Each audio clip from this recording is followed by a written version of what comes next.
Chapter 6. Meet Dr. Marconi. That sucked. I pried my eyes open, feeling scratchy little bits in there that could either be sand or glass. I worked the lids open and found myself staring at dirt. Everything was upside down. I was hanging by my seatbelt. I felt like every single joint in my body had been wrenched painfully out of socket. It was agony from head to toe. So dark now that it took me a moment to realize that the massive spreading pool down on the ceiling was not motor oil, but blood. I craned my neck over and saw hunks of meat flying off what had been Officer Freeman/Appleton in juicy, ragged pink and yellow layers. Bone and ribs and a spongy mass that must have been lungs. Out from the meaty shreds came rushing masses of the tiny white demon rod things, swirling around the interior of the truck like rice in a blender. That's not what caused me to panic. Not that or the faint, wet, ripping sounds next to me. No. What got me moving, what sent me clutching at the seatbelt clasp, was the sound of the swarm. Oh, that sound.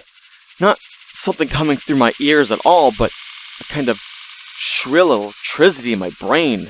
A million sharp, spiky, poison thoughts ricocheting around my head.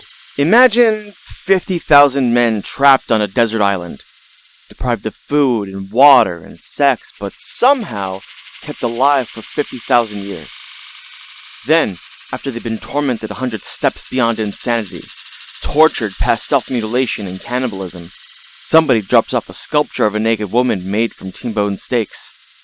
If you could then capture the sound of them simultaneously fucking and eating and tearing her to shreds and broadcast it into the center of your skull at 10,000 watts, it would still sound absolutely nothing like what I heard.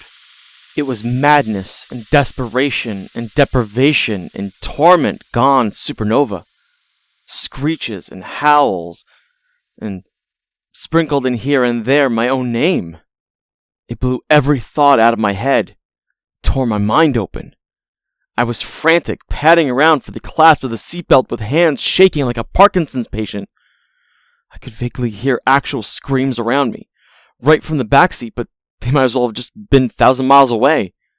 These little white streaks were buzzing around my face now, past my ears, skipping over my skin. Got my fingers around the little plastic box that held the seatbelt and couldn't find a button. Couldn't see it. Pressed and pulled and finally started clawing at the thing like a little kid in a tantrum. I felt this itching over my bare arms and then little pricks like needles, and I knew what it was. I fucking knew, and I started contorting my body to crawl free from the belt like an animal wrenching from a trap. Movement all around me in the darkness. Glass shattering in the back seat. Somebody getting dragged out. Screaming. I ran my hand over my forearm and 1,000 of the rods scattered off into the air. I heard a resulting uproar in their voices, shrieks like teenage banshees at a boy band concert. Except nothing like that at all. The sound, it was so massive and yet so compressed in my skull that it was a physical pressure against my temples. I thought I could feel wheezing, creaking fissures in the bone. Then hands were grabbing me, pulling at the seatbelt. A hand came into view, and with a flick there was suddenly a narrow blade there, a switchblade cutting at the strap. I fell free, crashed down. 4 hands were dragging me out of the wreckage by the shirt and shoulders, my back scraping over a bed of glass bits. It was Fred Chu and John pulling me free. Everybody was yelling, freaking out. Molly was dancing around and barking total panic at the sight of the little cloud of white insects blowing around me like pillow feathers. The worms had settled on my arm again and were landing on my neck and face. I brushed them off, swatted them in the air. John seized my arm by the wrist and dug out the brown bottle of alcohol from his pants and doused the arm with it. This seemed to annoy the flying worm things more than anything, and my skin was on fire with their attempts to dig their way in. I sputtered, "That ain't helping! The alcohol isn't hurting the—" John flicked his lighter and set my arm on fire. I said before that my skin was on fire with the pain, but being confronted so soon after that sentiment with the actual experience, I admit that the other thing was nothing like my skin actually being on fire. But even the white heat on my arm was nothing next to the pain that suddenly erupted inside my skull. Hundreds of the worms were burned alive, and the psychic outcry was like shoving my head inside of a 747 engine. It was a nuclear bomb of sound, earth-shattering, feeling like an explosion of razor blades on my cranium. And then, silence. John was rolling my arm in the dust, patting out the flames. The skin was beet red and peeling in places. I sat up, tried to focus my eyes, tried to get to my feet, fell back down on my ass. I saw John had blood running down his forehead, and he was trying to wipe it from his eyes. The empty liquor bottle at his feet. He leaned over and puked. Jennifer was on her knees in the dirt, had a big chunk missing from her upper thigh, and her hair was matted to the side of her head with blood. Big Jim was pointing and screaming. Molly was barking. Fred, screaming, thrashing around as if on fire. The swarm had found him. The flying worms poured out of the wrecked SUV like a kicked hornet's nest. All landed on Fred. He was coughing, choking, the rods gushing into his wide-open mouth. In 5 seconds, it was over. Fred collapsed. We all knew he wasn't dead. Jim and John and Molly stared toward Fred in dull shock. A silence settling over the scene so heavy it was almost a solid thing. Only Jennifer moved. She sprinted toward the dead SUV, a little squirt of blood jumping from her leg wound with each step. She crawled in, grabbed something, then backed out quickly. Fred moved. He twitched, flopped onto his back, then clumsily got to his feet. Everybody flinched and took steps backward.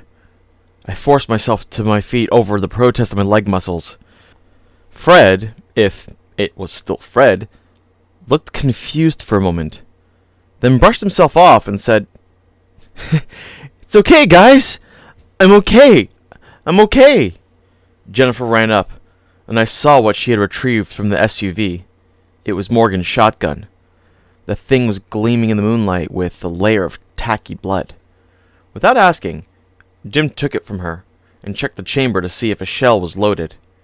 He laid it over his shoulder, like he was suddenly the captain of this crew. He said, "We gotta get a car, guys, somehow." Nobody moved. Jennifer looked at me expectantly. What was I supposed to do? I could barely keep my feet. I looked Fred dead in the eyes, searching them. I said to Fred, "Go flag down a car." Jim nodded like this was a perfectly good plan and followed Fred as he walked toward the highway. Jennifer gave me an exasperated look, went up to Jim and tore the gun from his hands. He spun, asked her what the heck she was doing. She backed away from him and half expected her to blow a hole through the infested friend with the shotgun. She didn't. Instead, she went right to me and pushed the gun into my hands. Very slowly and carefully, Big Jim said to me, "What are you going to do with that, David?" John, Jen, and I stood side by side, facing Fred and Jim from about 10 feet away. Fred said, "Whoa, guys, we're all shook up here, okay?" Jennifer said, "Jim, you were not paying attention to what just happened? That's not Fred. Not anymore." "We don't know what happened," snapped Jim, glanced over at Fred. "Does anybody here understand this, really? Screw if you think you do." Fred said, "Guys, look, I don't know what you think you saw, but I'm still Fred in here. Ask me anything. I mean, we're all in that car when the cop exploded. Any one of us could be infected or whatever. But we gotta hang together. We're like the fucking good guys here, right?" Everybody looked at me. I was the armed one. I looked down as if deferring to the shotgun.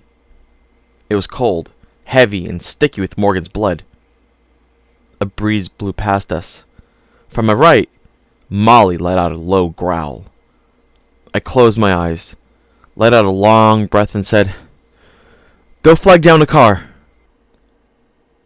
Big Jim and Fred turned once more and took a step toward the highway. I let out a breath, took 2 steps forward. I raised the shotgun and blew Fred's head off of his shoulders. Blood flew. I saw it mist in the moonlight. For a split second, froze in the air like a snapshot. There was that feeling again. The sparks in my head. The old violence high. The electricity of it shivering through me. Fred's body slumped to its knees, then fell flat on his chest. Blood. Screaming. Panic. The old familiar sights and sounds. I had been here before. Big Jim recoiled, splattered with Fred's blood, yelling something I couldn't hear. Everything was dull, slow. I craned my head to see John, and he had an expression I had seen there a few times before. Something like fear and pity. I wanted to put the butt of the shotgun through his face. I loathed that look. It said, "You are what you are, Dave, and that's that." I caught a glimpse of Jen, her hands clasped over her mouth. This seemed like such a fucking good idea 10 seconds ago, didn't it? There was movement out of the corner of my eye, and it was Big Jim, stomping toward me, rage lighting up his face. That was a familiar look for him, too, seen in a dozen high school fights. His fists are about to come loose like fighting dogs tearing out of their cages. Yeah, Jim, you can quote the Bible to me, but you and I got the same sickness. I aimed the shotgun right at his face. Jim looked into the barrel, took 2 more steps, then raised his eyes to meet mine. He stopped, his eyes never moving from mine. He said, "The day after the Hitchcock thing, back in school, I saw you and your buddies laughing in the hallway, not 12 hours after Billy died. I know all about you, Dave. You got the devil," and I pumped the shotgun. "This is not a conversation, Jim." Every muscle was tensed. We faced off that way, seemingly forever, the trigger pressing into the skin of my finger. Shoot him. Shoot everybody. John broke the moment. He sprinted up toward Fred's prone body, grabbing and dragging it. "Get him to the truck!" Jennifer went to help him, but the 2 of them were making slow, halting progress, pulling the dead weight through the sand. John said, "Dave, these things are starting to come out of him!" Jim stared me down a moment longer, and then turned to walk towards them. John muttered something to him, but Big Jim knocked both him and Jen aside. He dragged Fred's body back to the wreckage of the SUV and laid him against the rear door. A familiar fuzzy cloud was emerging from the ragged stump that had been Fred Chu's head. Jim stomped toward me, and with a quick, impossibly strong motion, easily ripped the shotgun from my hands. He turned and aimed the gas tank of the SUV. I flinched from the expected explosion, had the sudden crazy urge for a ball of fire to spew out and reduce all of us to ash. Nothing. Instead, there was a patch of little holes in the metal. A heavy rain of gasoline splattering down the rear onto the prone body of Fred Chu. John stepped up to his corpse, flicked open his lighter, and tossed it down. Fred Chu went up in a ball of flames. The fire looked up at the trunk of the SUV, reached the gas tank, and ignited the contents with a heavy metallic thunk, sending us flopping to the ground, little bits of metal plunking softly into the sand around us. Jim got to his feet and walked toward me again. The shotgun pointed at the ground. The adrenaline was draining from me so fast I thought I'd be sitting in a puddle of it soon. So tired. So tired. 2 feet away, Jim raised the gun. "Man, just do it. Just do it and let me sleep out here in the sand until the sun goes supernova and turns the whole world into a charred memory." He threw the shotgun in my gut and walked away. The barrel was warm. We all got to our feet and watched thousands of little particles swarm out of Fred, burning like sparks over the stirred campfire. In my head, the concert of damn voices faded and died. John said, "Do you think that's all of them? The worms, whatever they are, do you think we got all of them?" I didn't answer. "'Cause I got a feeling that if just a few of them got away, hell, if just one of them gets out and gets into a body, they'll multiply, lay eggs, and do what they do." Nobody answered. What was there to say? It took us 15 minutes to flag down a car. I convinced Jennifer to stand out by the road alone, shivering in must and looking victimized, one shapely leg coated in crimson. Soon, a shiny new SUV pulled over, driven by a young guy and his wife on their honeymoon or whatever. As soon as their passenger door was opened, I sprinted out and put the gun in their face, forced them out while Jim apologized profusely, swearing we'd bring it back. The 5 of us and the dog piled in, and we drove into the night. "I don't like it," said Jennifer slowly, as if afraid the looming dark thing on the horizon could hear us. She was looking at the Luxor Las Vegas hotel, a pyramid jutting into the night sky, big and black and geometric, like something from the year 3000.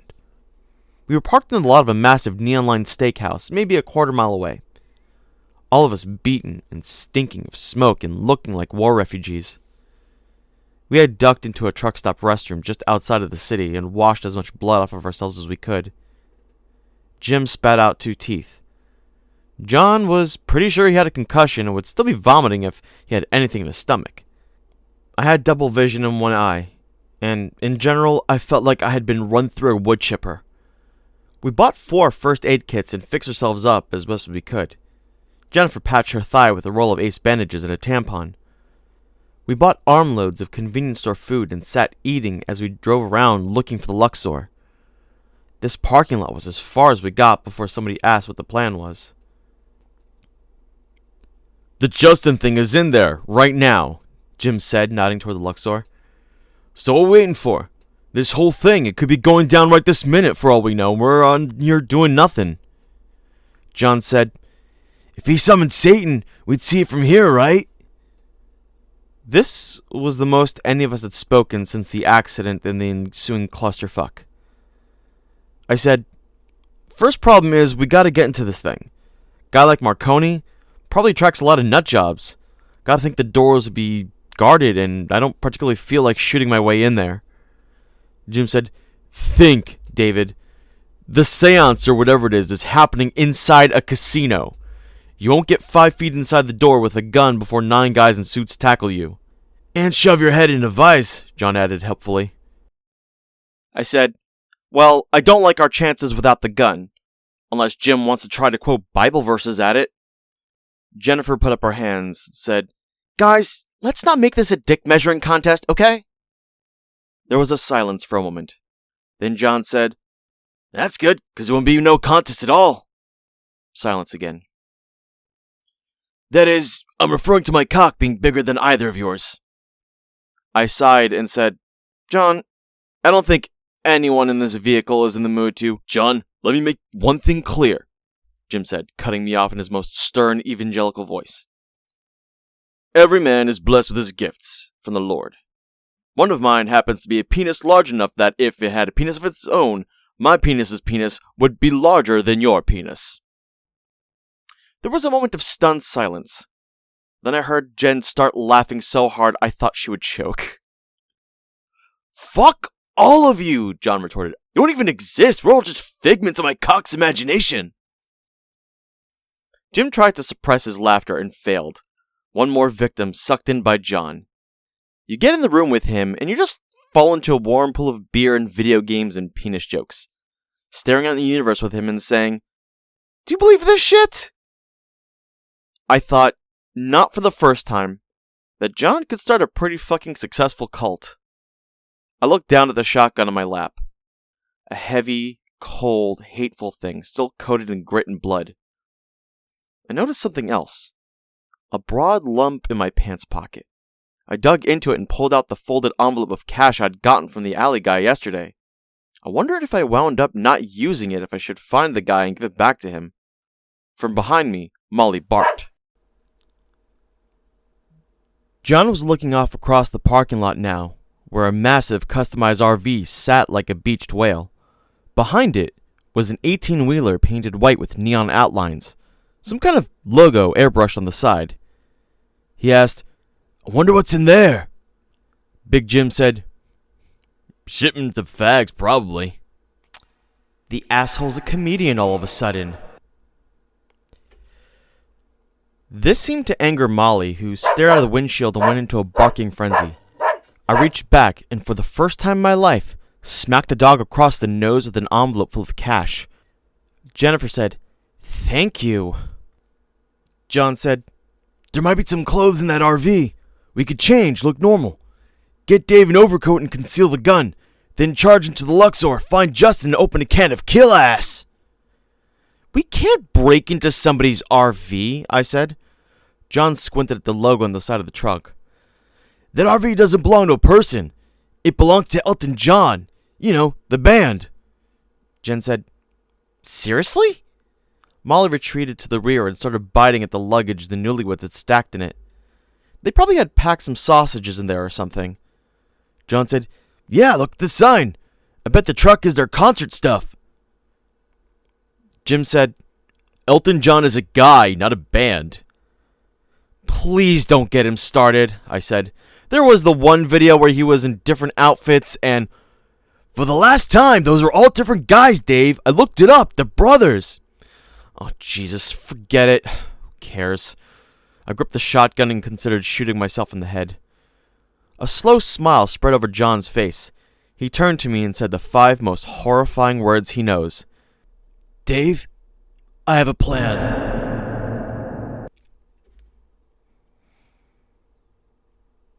If the aliens who helped the Egyptians build the pyramids returned to Earth and opened a casino, it would look like the Luxor Las Vegas.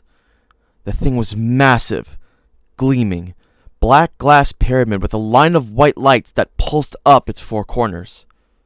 We had just pulled into the Luxor parking lot and were watching 2 cop cars and a tow truck messing with Justin's abandoned beer hauler, which had been carelessly run up onto the curb. The cops and tow guy all looked a little confused by the scene. I said, Let's go. We filed out of the SUV and strode toward the front entrance, giving the cops a wide berth. Jennifer looked up at it and whispered to me, I don't like this place. You already said that. It looks like the end of the world. Somehow, like those huge, scary future buildings in Blade Runner. Black with fire coming out of the tops and all that. Big Jim said, Yeah, and those gigantic big screens with huge Asian women on them. I watched that movie when I was a kid and I started crying. Big Jim adjusted his cape. The entrance was ahead, open wide like a maw, the guts inside showing gleaming solid gold. You know what else scared me? Jen said, reaching up to scratch where a bundle of black feathers was tickling her neck. Independence Day. That alien invasion movie, the first part where the aliens come and they look up between the buildings and the sky is gone and all they see is metal, just as far as you can see, that steel ship looming up there. I remember thinking, that's what the end of the world will look like. It won't be wars or a meteor, it'll be something we never could have thought of. Awe choked off in her voice. We all had entered the lobby and stopped in our tracks. The cavernous inner chamber of the Luxor was gold upon gold. Gold floors, gold walls, gold ceiling. The place was a temple, and there was no question who God was. The lobby was a pulsing crowd of people, and we were pushed ahead by the current. Everyone stared at us as they passed, eyes flickering from me to Jen to John's naked ass. I nervously adjusted the guitar strap around my neck. The shotgun was at my side, concealed under my coat. We probably drew the eyes of a dozen security guys working the floor, but at the sight of us, not a single one of them was thinking gun. They were thinking R slurs for sure, but not gun. John said, Over there! He had found an entrance labeled Egyptian Ballroom, outside of which were 2 huge stand-up posters featuring a smiling 50-something man who must have been Dr. Marconi, since his name was boldly displayed under the picture. A lady sat at the table with a laptop PC and stacks of programs and brochures fanned out on a table. There were 2 guys in suits, with thin cell phone headsets on, guarding the door. We strode toward them. My heart skipped a beat. This is as far as we planned. As we neared, I glanced through the partially open door to see if anything was happening in there, such as Lucifer crashing through the floor. He wasn't. What I could see was that the ballroom was huge. A floor like half a football field. In the center was an enormous ice sculpture that had to have been 15 feet high. It was an angel with its wings spread, hands upstretched to the ceiling. It must have had water pumping through it because a rain of liquid rolled off its crystalline wings like a waterfall, splashing into a pool at its feet. The crowd sat in rows of folding chairs around it. Every seat was taken. Each member of the audience had their eyes closed. The amplified voice of Dr. Marconi drifted into the lobby. Okay, everyone, settle down. I know this is frightening for some of you, but what we're dealing with is real. Real as the person sitting next to you. But I need all of you, all of your concentration, all of that power, that openness of mind for this to work. Now, we've all just heard from Betty, who says her husband disappeared under mysterious circumstances last year. His name is Harold Alexander. Let's all concentrate on Harold Alexander. Now clear your minds. Each of you picture in your head an apple. I had left the $6,000 from my envelope with a ponytailed roadie who gave us 15 minutes alone with the concert truck while he went off to smoke. The guitar slung over my neck was made entirely of a crystal clear glass or polymer. I was wearing a white leather overcoat trimmed in long, luxuriant green fur and an enormous white sombrero edged in a pattern of fiber optic lights. Jennifer had donned a tail-white tuxedo ringmaster coat over her t-shirt and shorts. The coat long enough to leave only bare legs emerging from the hem. A black feather boa gave her an outfit that sort of looked intentional. Big Jim was wearing an incredibly tight roadie jumpsuit with a flashy Elton John logo on the back. He had a huge Casio keyboard under his arm and pulled a dolly behind him, loaded down with 2 black boxes the size of footlockers. John wore a black jockstrap, a pair of white chaps, and a small purple Robin Hood cap that covered his groin. He was naked from the waist up, save for a tight leather vest and a bundle of gold chains. We all wore sunglasses.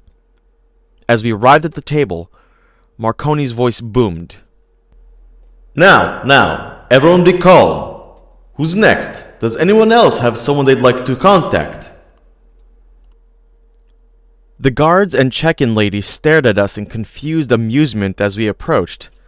The lady at the table, trying to suppress a smile, finally said, do you have tickets? John said, No, we're Elton John.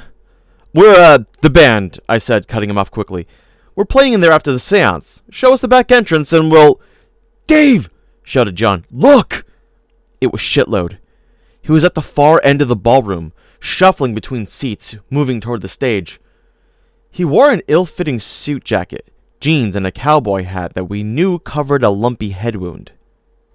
Yo, I got an old homie I'd like you to contact for me, fool, he said as he approached Marconi.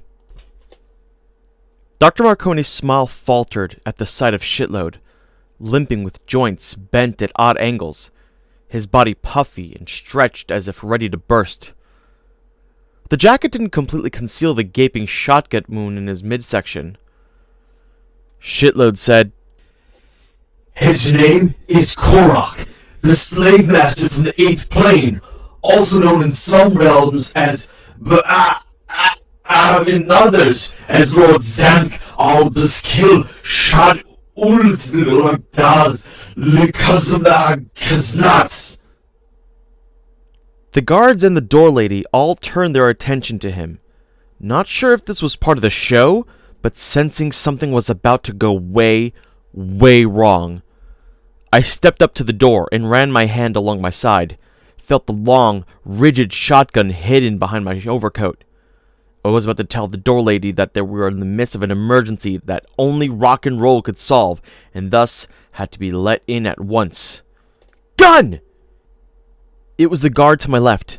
I looked down, realized 6 inches of shotgun barrel was exposed where my coat had folded back. Quickly, I whipped it out and pointed at his face, freezing him in mid-lunge. John said, It's not a gun! It's part of our act! At the exact same moment I said, I'm a cop, I'm undercover. Then, over the loudspeaker, My balls!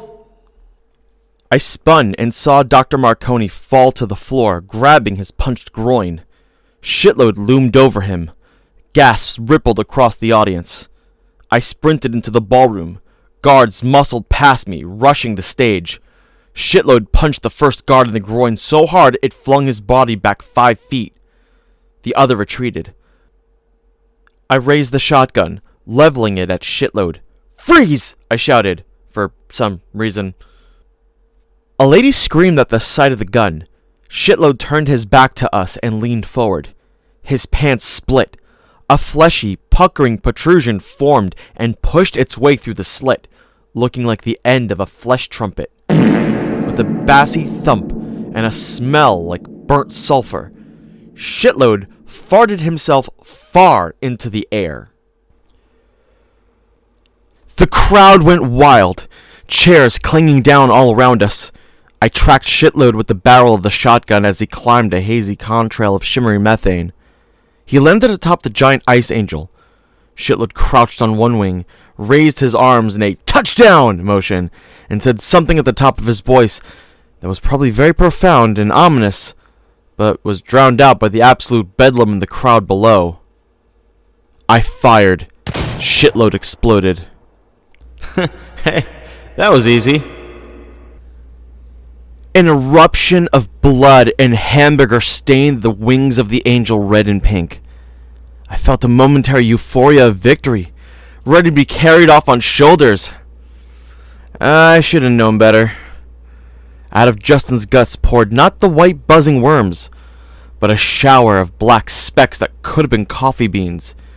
They bounced and flecked off the wings of the angel and plinked into the water below. I edged up to the pool with the shotgun. Dark shapes started writhing and splashing below the surface. Oh, shit. A soft hand landed on my shoulder, and I turned to see the sharp, brown eyes of Albert Marconi. "Son, I think we need to get the people out of here." Big Jim was behind him, still toting the keyboard. Marconi said patiently, "Don't you think we haven't much time?" I turned, ran, fired the shotgun into the air and shouted, "Bomb! There's a bomb in the fountain! Everybody run for your lives! Please do not panic!" The words were completely lost in the stampede caused by my shotgun blast. I bumped into John in the crowd. "Where's the bomb?" "There's no bomb. There's something in the... Guys!" It was Jen. She was yelling and pointing at the fountain. I turned just as one of the 7-legged wig monsters flung itself out of the pool in a spray of water. The beast landed on the carpet and its little baby-like hands looked around, meowed, then disappeared. In a blink, it was clinging to the back of an elderly black woman, scorpion tail buried down into the base of her spine. Another little black beast emerged. Another, then 3 more. They crawled, leaped, clamped themselves onto victims. A fat guy went flailing past me with one of the things on his chest. A bearded man was trying to shake one off of his leg. One of the wig monsters ran and jumped at Jim. He swatted it like a baseball with his Elton John keyboard, then bashed the heavy Casio in half with one prone body and a spray of white and black keys. Jen was on the other side of the fountain, kicking one of the beasts to death. I ran toward her, blew a wig monster in half, worked the pump, and realized I had no more shots. I flung the gun at another one of the monsters, missed, hit an elderly man in the wheelchair instead, toppling him over. I was kicking through the sea of blue chairs, closing on Jen. 2 of the wig beasts were bearing down on me. No, 3. One of them crouched and launched itself at me. Thunk! The beast was batted away by a folding chair wielded by John. He screamed, "Yeah!" in a dead-on impersonation of pro wrestler Macho Man Randy Savage. Grasping the folding chair by 2 legs, he swung again and flattened another of the beasts, screaming, "Have a seat, bitch!" There were at least 100 of the wig monsters bouncing around the ballroom now. Victims littered the floor by the dozen. I flinched at the sound of the sharp gunshot, spun to see a middle-aged lady holding a little chrome pistol. She shot one of the things, killed it, took shots at another, missed. The beast ganged up on her, 3 stinging her simultaneously. I heard someone shout, "Becky!" from behind me. A tall guy with a heavy brown beard pushed through the chairs. "Becky! Honey!" He punted two of the creatures off his wife with several furious kicks. Then John ran in and chaired the last one off, screaming, "You've been sentenced to get the chair, motherfucker!" The man helped his wife get to her feet and said to me, "Those things, they're blocking the exits!" I spun around, saw black clumps surrounding the doors we came in. Shit! The woman looked dazed. The man asked her if she was okay. She nodded, then calmly reached over with her left arm and tore the right arm out of its socket. It made a slimy, sucky sound, like tearing the leg off a Thanksgiving turkey. There was no blood. The wound was instantly sealed by a thin, black layer of the soy sauce. She calmly walked back toward the fountain, casually carrying her arm like an umbrella. Her husband stood in dumbfounded silence. I heard John land 2 more blows with the chair. Another bite victim lay nearby, a young man writhing as if in a seizure. Eventually his legs kicked themselves free from the rest of the body. The limbs thumped along the floor on their own like 2 giant polyester snakes with shoes for heads. Right behind them was a loose head stuck to the single arm, furiously biting and clawing the carpet. I felt like we might not be in control of this situation any longer. I heard a scream that I'd come to recognize as Jennifer's. She was on her knees with Fred's switchblade, surrounded by 5 dead wig monsters, all bearing ragged stab wounds. I sprinted that way. I heard a metallic thump from behind me and heard John yell, "You wants the committee, asshole? Then you best meet with the chair!" I pulled Jen to her feet. Around us, the disembodied human limbs were piling up, forming a circle around the fountain, fusing themselves to each other like Satan's Lego set. A wet, pink, disembodied spine slithered past us like a snake. Dr. Marconi jogging towards us, shouting some instruction I couldn't hear in the pandemonium. All around us, the wig monsters were closing in, their dark shapes rolling in toward the fountain like oil down a drain. One of them jumped onto Jen's back. I flung myself at it, grabbed it in the bear hug, and ripped it off her. One of its little fists came around and started punching me in the face. I carried it to the fountain, stepping over a squishy pile of body parts. I shoved the monster into the water, held it under, screamed, "Die!" or something to that effect. After a few seconds, it stopped moving. The black sauce oozed out of it like oil slick. Dr. Marconi got close enough so I could finally hear him. He said, "They're trying to get into the water. Don't let them." I looked back down at the spreading black pool, heard a splash as another of the beasts jumped in, followed by another, the creatures returning to the pool from which they sprung. "Nothing good can come from that." Marconi said, "Follow me." We sprinted toward a set of doors behind the stage, John smacking creatures with chairs as we went, Marconi unlocking the doors as we filed in. John stopped and spun in front of the open doorway. He faced at least half a dozen of the wig monsters, circling on him.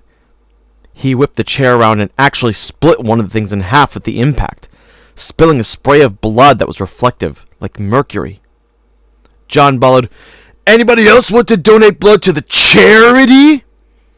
He ducked into the door, stopped, thought for a moment, then flung the door open again.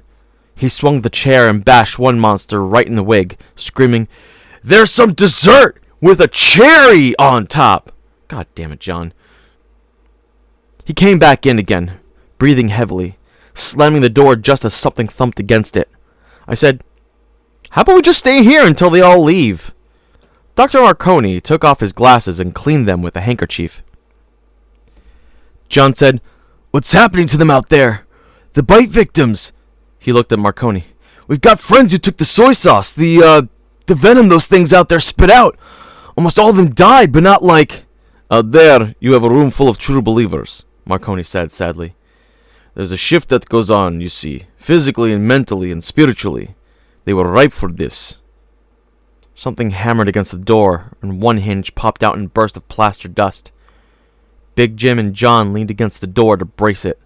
I said, "Wait, do you know what's going on here?" He gave me a dismissive look. "I'll send you home with a copy of my book." Big Jim said, "He's trying to break through, isn't he?" Marconi nodded. "He or his lackeys, yes." "God damn damn it! I screamed. Did anybody else know this was gonna happen but me? I most certainly did not know this was going to happen, Marconi said. Or I would have cancelled and issued full refunds. But when I became aware of the sauce, as you call it, I knew that it had only one purpose. There was a scratching from the outside of the door that I suspected was the sound of the beast trying to bite through it. And that purpose is? I offer people a window into the spiritual. Someone wishes to turn it into a door. A blue eye. In the darkness. Jim whispered, "The devil." Marconi said, "Son, the greatest trick the devil ever pulled was convincing the world there was only one of him." I held up a hand in a halt motion and said, "How do we get out of this?" Marconi placed his glasses back on his nose and said, "We are like one German soldier alone on the beaches of Normandy on D-Day, holding a sharp stick. I assure you, son, if any of us were capable of destroying such evil, the world will have killed us long before now. The world turns, son, and now it turns into the darkness." I said, "So, what do you suggest?" "I'm a retired priest. Did you know that?" John asked, "Are you one of those priests who could shoot lasers out of their eyes? 'Cause that would be really helpful right now." "No," he said, "but I can bless water to make it holy. The ice statue, I mean." John's face brightened and he said, "That's perfect!" He thrust his index finger into the air. "We bless the ice, then we just have to somehow get all 100 or so of those monsters to go lick the statue." I stared hard into the face of the older man and said, "Okay, there's no possible combination of English words that would form a dumber plan than that." "We'll need to buy time, of course," he said, undeterred. "But if I'm right, if they're doing what I think they're doing, it's most likely the only hope we've got. The travelers out there, the beasts, I mean, they do have a weakness." John said, "We know, chairs." Not exactly. They're natural discordians. It's a product of where they're from, you see. When you live in a world of black noise, melody is like a blade to the ears. Angels and their harps and all that. I asked, "What does that have to do with—" A hole exploded from the center of the door. A little pink fist and a segmented leg curled through, reaching around between John and Big Jim. John grabbed it by the wrist, and Jennifer severed the arm with the switchblade. There was a feline shriek from the other side. John held the detached arm in his hand for a moment, then shoved it back through the ragged hole. Marconi said, "I see you have your instruments. Can any of you sing? The old spirituals works best." John said, "I could sing." I said, "No, you can't, John." "Well, I play the guitar." "So can I," said Big Jim. "We have 2 guitars." I said, "This could not be any stupider." John said, "Dave, you remember the words to Camel Holocaust?" "Ah, once again, you proved me wrong, John." Marconi looked down at the 2 carts stacked with amps and cables and said, "How long is it? I'll need several minutes." John stepped around and lifted the guitar off my back, said, "Camel Holocaust is as long as you want it to be, my friend. I'm lead, Jim is rhythm, Jen sings backup. Jen, just repeat everything Dave sings, only like 1 second behind. The sound system will be on stage. We duck out there, plug it in and wail, okay? Guys, this is just as ridiculous enough to work." We set up, then faced the banging door. John said, "You know, I'm surprised the door stopped them since they can teleport around like that. You'd think they could just blink right through it." There was a sudden silence from beyond the door. A muttering like the creatures had just realized something. From behind me, Jim screamed. One of the beasts was on his back. A second appeared on his chest, and in a blurred motion it snatched at his throat. Jim collapsed on his guitar, the white instrument turning instantly crimson. Jennifer lunged with the switchblade and stabbed one beast to death. She was good with that thing. I said, "Jim, are you—" He rolled over, his throat laying open in shreds and flaps as if it had been hit with a shotgun blast. His eyes were wide, his mouth working. Then he was gone. I opened my mouth to say something when suddenly my vision was obstructed by blackness. There were little pinches on my chest and belly like something grabbing hold. My vision focused and I saw a dozen mismatched eyes staring back at me. I fell backward, hit the ground, the wig monster riding on my chest. Its beak opened and I saw a pink human tongue lolling around inside. Electric shriek emerged from the ballroom. A guitar. The creature closed its beak and turned toward the open door where John played. A look of intense annoyance on its face. It trotted away, 2 tiny hands over its ears. Marconi said, "Good, go!" I stood and pushed him through the open door.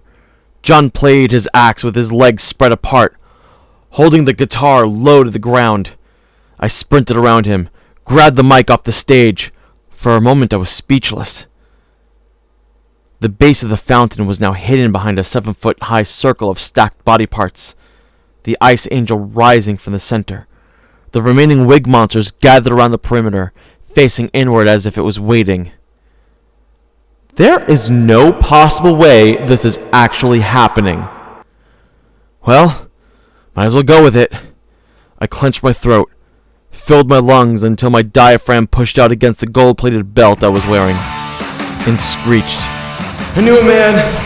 No, I made that part up.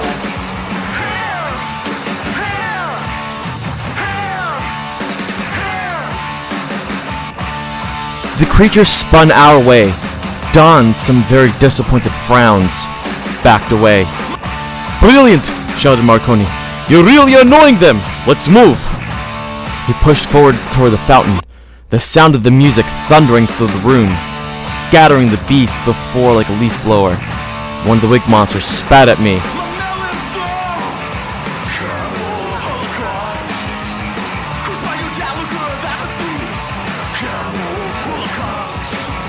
We reached the length of our cables, still some distance from the fountain. Marconi went forward with Jennifer in tow. They got within blessing distance of the angel, and Marconi said, "Father, you have given us great through sacramental signs, which tell us of the wonders of your unseen power. In baptism we use your gift of water, which you have made a rich symbol of the grace you give us in this sacrament, at the very dawn of creation."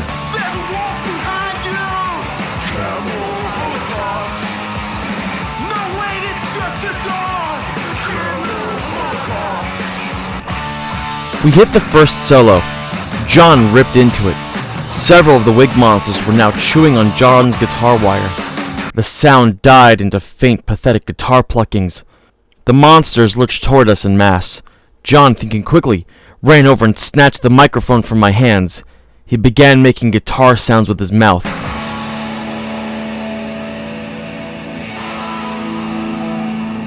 I didn't think that would work. I spun on Dr. Marconi, saw him stepping over the human parts wall toward the fountain itself. I followed him, climbed up, stepped on a face, a bundle of 6 hands, an ass. The pool was black now. Not black like oil, but black like a cave, so that you couldn't see any reflection or ripples in the surface. Not even when Dr. Marconi waded out into it. A black rain fell off the angel wings above us. John mounted the pile behind us, screamed. Marconi, knee-deep in black oil, reached out and touched the icy surface of the statue. He said, "We ask you, Father, with your son." John had reached the end of his solo, was now making up a 3rd verse to the song. My house smells like lubricant. Come on, Holocaust. I don't wanna touch it. Come on, Holocaust. Wait, this isn't mine. Come on. John's mic cable was cut. The sound died. "On the waters of this font, we ask this through Christ our Lord. Amen." Marconi stepped back. Nothing. John turned to the waves of approaching monsters and said, "Now lick the statue!" The blackness in the pool suddenly rose, covering the feet of the statue, spilling over the edges of the fountain. I leaned over and pulled at Marconi's jacket, pulling him back. Not sure what was happening, but certain we didn't want to be standing in the middle of it when we did. He waded over the edge of the pool. He raised one leg out of the blackness, and we saw with horror that he had no leg. Everything that had been submerged was gone, his pants ending in a neat line with only empty space beneath. And then it was back, whole again, like a trick of the light. The doctor suddenly sprang out of the pool with renewed motivation. I glanced nervously at my white patent leather shoes disappearing under the rising black tide. John and Jennifer helped us climber up the wall of human limbs. Then we ran our asses off across the ballroom floor. There was a whistling sound, like wind howling through tree branches. I saw a couple of chairs scooting along the floor toward the fountain. Suddenly felt a pull, like I was running from an electromagnet with gut full of iron pellets. One of the wig monsters skittered toward us, but was suddenly lifted out of the air and sucked back to what I was fairly certain was a portal to hell. The howling sound was loud now, deafening, the sound of a jetliner. Folding chairs were flying through the air as if propelled by dozens of invisible Bobby Knights. The 5 of us pushed our way forward, somebody screaming around me, but the sound lost in the rushing noise. John grabbed my shirt and pointed me toward the small space behind the stage, room to crouch back there. Jennifer screamed something I couldn't hear, something that sounded like Todd. Sparks blew out from the ceiling lights, and we were cast into darkness. A few small banks of emergency lights clicked on, faintly glinting off the wings of the ice angel in the center of the room. We stumbled back behind the stage, huddled down like tornado victims. We waited. Silence. I risked a peek back at the dark well. From the blackness there was movement. Dark shapes rose up out of the portal. They were like freestanding shadows, vaguely human, long and lean figures, 8 or 10 feet tall each. Their only features were a pair of tiny glowing eyes like 2 lit cigarettes. One by one they slipped out into the dark room. A crowd of them, shoulder to shoulder, flowing out of the portal. They shambled out like a spreading pool spilled oil, perfectly silent, filling the room. A constellation of little red flickering eyes. They were around us now, closing in just feet away, making their advance in perfect stillness. And then, the silence was broken. There was a low, screeching sound, like steam escaping. Plumes of smoke or steam rose from the base of the ice angel. A bright, white light down there like it was a rocket about to take off. The sound grew and grew, became animal, a scream of pain. In the dim light of the emergency lamps, the holy water angel sank, descending into a black hole. There was a thunderclap so loud I thought it would split me in half. I clenched my eyes shut, covering my head with my hands, begging God to forgive me for accidentally bringing an end to all of creation. There was a jolt, then a bodiless, weightless feeling like drifting out of a dream. A hand touched my shoulder. I flinched as if gouged with a branding iron. Things were quiet again. How much time had passed? I felt like a man waking after a nap to complete darkness, confused about the time of day. I opened my eyes and it was Jennifer, with John and Marconi standing behind her. Lights were on. She helped me up and I turned to the center of the floor. Nothing there but empty red carpet. No fountain, no bodies, no black hole. The room was completely vacant except for us and a few random toppled chairs still scattered about. I sat down on the floor, suddenly exhausted. John and I looked hard at the spot where the fountain had been. We each extended a hand toward it and gave it the finger. The doors burst open. Suits and cop uniforms poured in. Molly the dog came bounding in with them, a bundle of chewed-up papers in her mouth. She dropped the stuff in front of me, barking her head off. I looked down at 2 tickets to the Marconi show, which she had presumably gotten out of the young couple's luggage. I nudged the tickets aside, saw a CD labeled Amazing Grace, the Brooklyn Choir sings the gospel. A bearded man wandered over, looking dazed, and I recognized him as the husband of the woman we tried to save before she dismembered herself and everything went to hell. I said, "I'm sorry. About your wife. What was her name? Becky?" He looked at me, confused, said, "No, I'm not married. What happened in here?" I couldn't answer. I lay back on the floor, my body shutting down even with shoes shuffling all around me. I hadn't slept in 40 hours. Every muscle screamed in pain. I'd flown off the cliff of a gargantuan adrenaline rush and was crashing fast. Somebody said my name, asked if I was okay. I didn't answer. The sound of the commotion dying around me was the heavy monkey of sleep rested its warm, furry ass on my eyelids. Darkness and warmth. And then the nasal of an alarm clock. I had a taste in my mouth. Smoky, like I had licked an ashtray. I felt something itchy and thick around my mouth. I shot my eyes open. The hell was I? I sat up in bed. Not my bedroom. I looked over at a watch on a nightstand. Not my watch. A nicer one. I looked around the room, the alarm still screeching its complaints from the nightstand.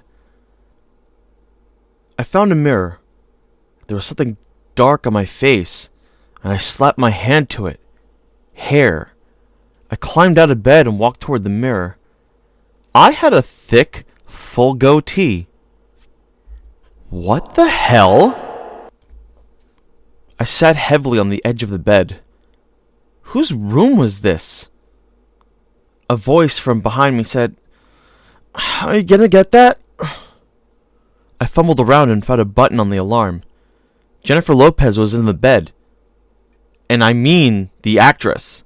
Oh, wait, no. She rolled over and it was just the local Jennifer Lopez. She got out of bed, wearing a tank top and underwear, and she sleepily walked off to what I guess was the bathroom. She had a faint white scar at the top of her thigh. She farted softly as she closed the door. I stood, found a cell phone among the stuff on a nearby chest of drawers, dialed John's number. Operator recording. You have reached a number that has been disconnected. I was in a slow burn panic now. I glanced out a window, saw a tree in the front yard with leaves turning fall colors. I went back to the phone, scrolled through the quick dial numbers. I found an entry for John, a different number than I knew, and dialed it. I heard water running in the bathroom. I held my breath as the phone rang 4, 5, 6 times, 7. Hello? John sounding sleepy. "John, it's me." Yeah, what's going on? "Oh, nothing." After a moment, he said, You don't remember the last 6 months, do you? "You too?" No, I'm okay.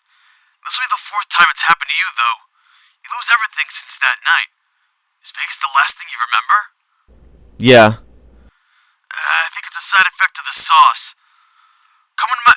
Well, you don't know where my apartment is now, do you? Meet me at Dairy Queen. Jennifer came out, and much to my surprise, we kissed for several minutes. Ashtray. I went out, took in the neat little white bungalow-style house, and was a little relieved to find my familiar Hyundai in the drive. I drove around and found John sitting on a bench outside the restaurant, a brown DQ sack in his hand. I observed that he, too, had grown a thick goatee. I said, "This sucks." You say that every time. "Do I have to, work today? Where do I work?" Wally's, you get Sundays off. This is Sunday, by the way. Come on. John walked me to a very nice motorcycle. He jumped on, slapped the seat behind him. I looked at it for a moment and then walked to my car. Said, "I'll follow you." As we walked down the hall to John's new apartment, he said, It was a big deal, but not. You know the real big deal? The story that came out was 500 people freaked out at Marconi show, rushed the doors, and one kid got killed in the stampede. That would be, Jim. We stepped through the doors and said, "One guy? What about the dozens of people who..." I stopped, taken aback by John's place. He had a brown leather couch, a matching armchair. He had a big screen plasma TV sitting in the middle of the room. Hooked to it were 4 video game systems, with game boxes littering the floor. A fairly nice DVD player, a 100-disc CD changer in the entertainment center. John, are we crack dealers now? John opened a drawer on a writing desk and pulled out a big manila envelope. He extracted a bundle of papers, newspaper clippings, a couple of folded-up tabloids, a glossy magazine called Strange Days with a picture of a UFO on the front. He said, "No, nothing like that. Out in Vegas, we met a guy. He was a pimp. We made quite a bit of money as male whores. They used to call you Rocket Rimjob. You won the gold star at the Greatest Nevada Sodomy Olympics back in July, landed a bunch of endorsement deals. You own that house you and Jennifer live in. Paid cash, I think." He looked dead serious when he said this. I said, "Are you messing with me?" "No, you really own that house. I made up the whoring thing, though. I like to add a little bit to it each time. Seriously, what happened is Molly won a bunch of money at the casinos." John. He pulled out a newspaper, a color lifestyle section from the Las Vegas Sun, headline blaring, "Dog wins $250,000 playing slots." There was a picture of John and Molly in his arms, struggling to get away from him. He had his right hand out, making the shape of a finger gun pointing at Molly, his mouth wide open in a drunken, "That's my dog!" expression. Jen and I were visible in the deep background, trying to hide our faces. "The thing with the Marconi show, the panic, there was a big investigation and everything," he said. "Cops thought he had slipped acid everybody, freaked him out with a light show or something. Everybody called him a fraud. It was kind of crappy the way they treated him, but he came out okay. The death hasn't come out as anything but an accident, and all of a sudden his book is a bestseller. People desperate to get his shows. You've tried to contact a couple of times, but he won't take the calls." It was coming back to me as he told it. Everything was hazy. Drunk memories. He handed me the UFO magazine, pointed to the little header in the bottom left. "Legend of Fred Chew. Is this dead youth haunting his Midwestern hometown? One local man says, absolutely." There was a noise above me. I looked up. My heart skipped a beat. It was hanging off his ceiling on 7 little pink hands. The ridiculous thing's red wig was cockeyed on its head. It looked down at me and let go and landed a few feet away in a soft thump. John? Oh, now you see it." He stood, grabbed the Dairy Queen sack, pulled out a sausage and egg biscuit and unwrapped it. He set the sandwich on the floor. The thing picked it up with 2 hands and bit into it. "When you came in that night, the first night when I called you, it was standing on the wall. You walked in and of course you saw nothing at all. And you know when I told you not to move or make a sound, that thing was on your back. And it jumped on you and you just stood there like nothing." The wig monster turned about 5 eyes up to me as it ate. It paused in its chewing, vanished. The sandwich fell softly to the floor. I said, "Did I spook it? I mean, does it still, attack us or anything?" "Not since that night. It bit right through my shoe that night, though. I'd been kicking it at the time, so I just call it even." The beast reappeared, one arm wrapped around a 32-ounce Coke. It had a wrapped straw in its beak.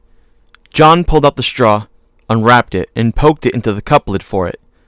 The wig monster sucked on the straw and picked up its sandwich again. "So, can anybody else see it?" "Nah, my mom came by last month and it was right in the middle of the floor. She didn't acknowledge it at all. But get this, a week later, she let her cat here because she was going on vacation, and the cat could see it. It hissed at the thing the whole time. The monster would pick up wads of paper and stuff to throw it at him. The cat died the next day, but it was unrelated." I said, "So, the paper said we won $250,000? What did I do with my share? I bought that house? Did I save any?" "I don't know. We don't really talk or see each other much now. This is actually the first time we've talked since, probably August. You and Jennifer, don't leave the house a whole lot." "Oh, I'm sorry, I guess." "No, trust me, you're not." He gestured toward the television. "Want to play hockey?"